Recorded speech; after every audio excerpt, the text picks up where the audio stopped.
What if I told you a company just made more money than most countries? This is Kenya News Update today. Coming up, you'll discover how a single insurance giant in Switzerland just posted a profit so massive it's rewriting the rules of global finance. Meet Swiss Re, a 160-year-old reinsurance titan. On a quiet Friday, they dropped a financial bomb, a record-breaking $4.8 billion profit for 2025. That's a 47% jump from last year. But here's the twist. This isn't just about money. It's a signal that the entire global economy is shifting under our feet, and the shockwaves are hitting markets from Nairobi to New York right now. Meet Andreas Berger, the CEO of Swiss Re. He called this the highest profit level in the company's entire history. For 2025, they cited disciplined underwriting, strong investment returns, and critically, low large loss activity outside of a chaotic first quarter. Think about that. While we see disasters on the news, the giants betting against those disasters had a nearly perfect year. And then they announced a $1.5 billion share buyback, a massive reward for shareholders. Their stock popped 4% instantly. But here's what nobody's talking about. This happened while the broader European market was a mixed bag. The pan-European stock 600 barely moved, up just 0.2%. Germany's DAX, France's CAC, they were all over the place.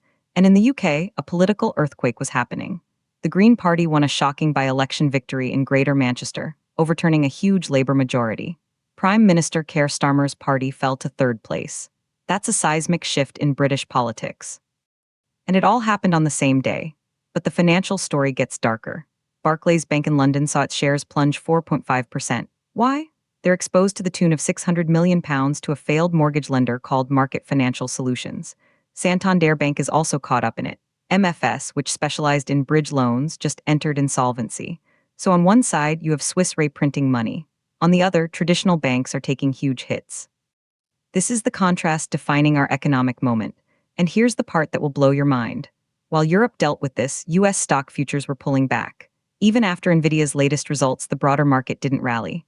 Software giants like Salesforce and Microsoft were falling. The optimism that usually follows a tech boom? Gone. Asia-Pacific markets were mixed too. The global financial engine is sputtering, not roaring.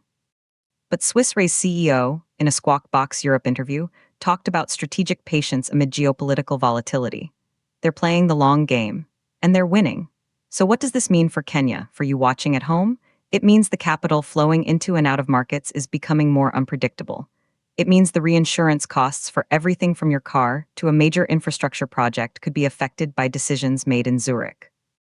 Some say this profit is a sign of a stable, recovering global economy. Others see it as proof that the financial system rewards the already massive at the expense of the vulnerable when banks fail. The controversy is real. But one unanswered question remains: if the reinsurers are having a record year because of low disaster losses, what happens when the next big one hits? The implications are global. Do you think record corporate profits in volatile times are a sign of strength or a warning of instability to come? Drop your take in the comments. This was Kenya News Update today. Subscribe for more breaking news that connects the global dots to your daily life.